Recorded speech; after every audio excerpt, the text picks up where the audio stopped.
안녕하세요. 역사 돋보기 이영입니다. 여러분, 육회 좋아하시나요? 육회하면 역시 광장시장이죠.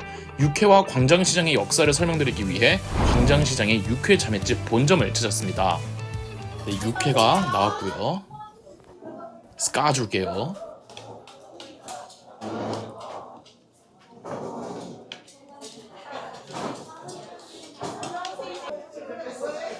색깔 끝내주죠.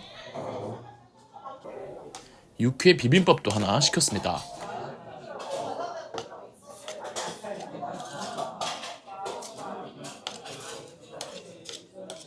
이곳은 소고기국도 이렇게 사이드로 줍니다.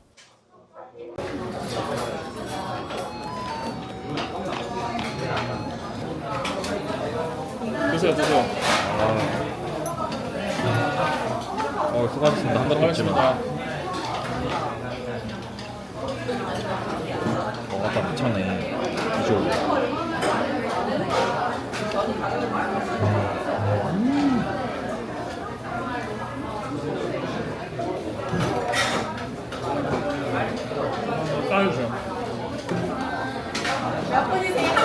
육회는 주로 소의 엉덩이에 해당하는 우둔살이나 홍두깨살, 아니면 뒷다리 바깥쪽 넓적다리에 해당하는 설깃살을 사용한다고 합니다.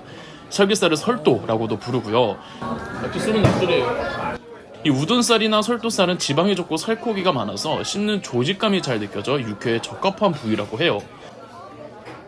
우리나라 사람들이 언제부터 육회를 먹기 시작했는지는 정확히 알 수 없지만 생선회가 아닌 육회는 유목민족들의 식문화였고, 현재 유목민족들이 아닌 민족들이 먹는 이 육회의 문화는 유목민족들의 영향을 받은 거랍니다.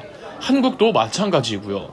우리가 알고 있는 음식 중 타르타르라고 있죠. 이게 유목민족인 타타르인들이 생고기 먹던 거에서 유래한 거라고 합니다.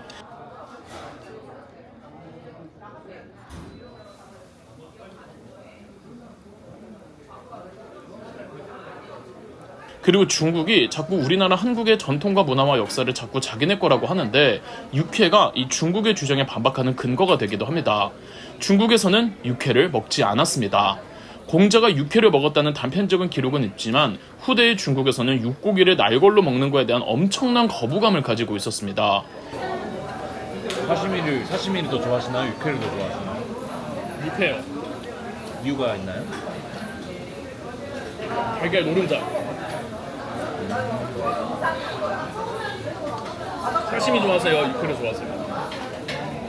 저는 온리 육회였다가 그래요?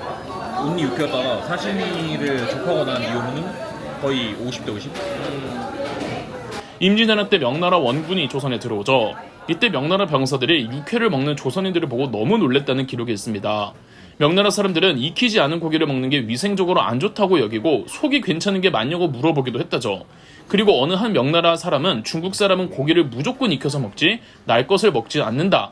날 것을 먹는 건 오랑캐 음식이다 라고 표현한 것에 있어서 육회의 유래는 유목민족들의 식문화이며 이게 한국으로 전래된 것으로 추정하고 있죠.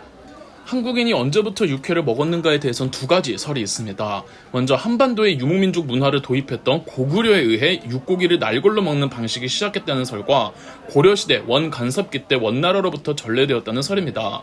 원나라는 몽골인들이 세운 왕조였고 이때 원나라의 몽골식 문화가 매우 많이 한반도로 유입되어 지금까지 이어지고 있는 것들도 있는데 그중 하나가 육회라는 것이죠. 기록에 의하면 원나라의 몽골인들은 양의 간이나 천엽을 날로 가늘게 썰어 생강을 넣고 초에 담가서 먹었다고 합니다.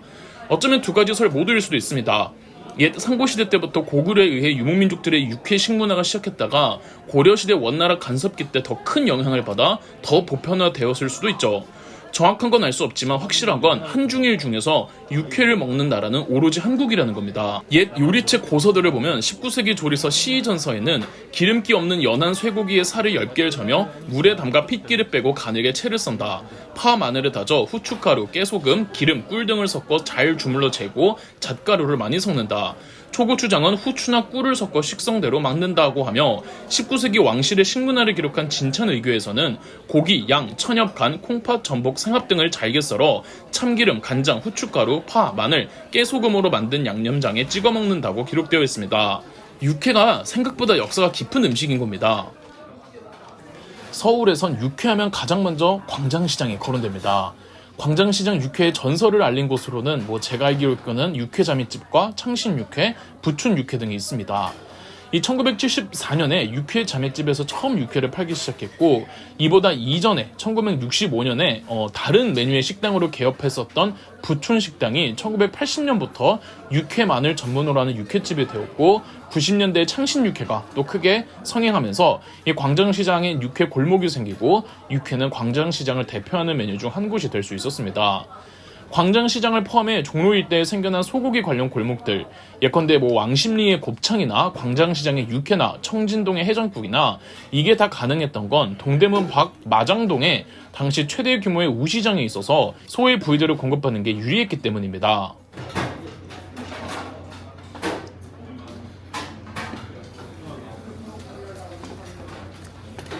이제는 넷플릭스 등을 통해 새로운 한류를 만들어 나가고 있는 광장시장. 어느덧 외국인들이 한국인보다 더 많이 보이는 이 광장시장은 그럼 어떻게 만들어졌을까요?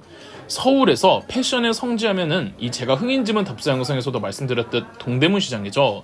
하지만 지금의 동대문시장은 현대에 와서 만들어졌고, 조선시대의 동대문시장과는 별개의 시장이랍니다. 조선시대의 동대문시장은 지금의 광장시장으로 이어졌습니다. 이 동네 이름이 배옥이어서 조선시대에는 배옥의 시장 혹은 한자어로 이현시장이라고 불렀는데, 이 광장시장의 전신이 되는 배옥의 시장은 조선 후기 한양의 3대 시장 중 하나일 정도로 규모가 굉장히 큰 시장이었습니다.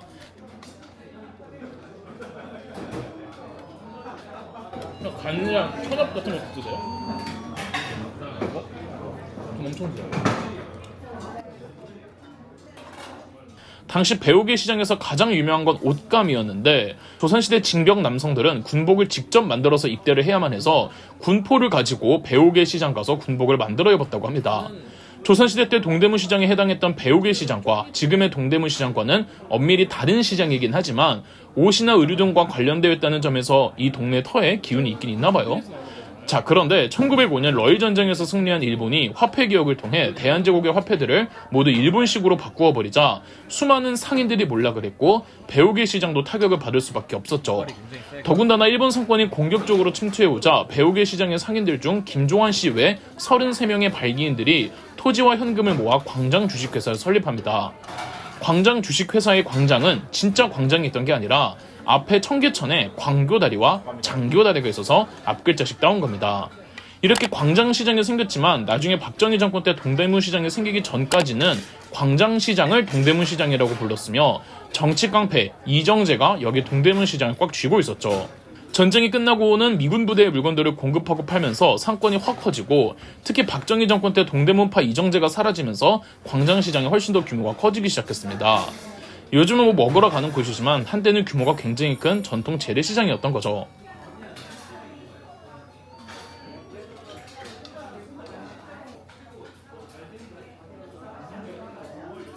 물론 광장시장에서 아주 질 좋은 소의 품질을 기대할 수는 없겠지만, 이 시장 특유의 감성을 느끼기에는 이 광장시장이 육회만한 게 또 없는 것 같습니다.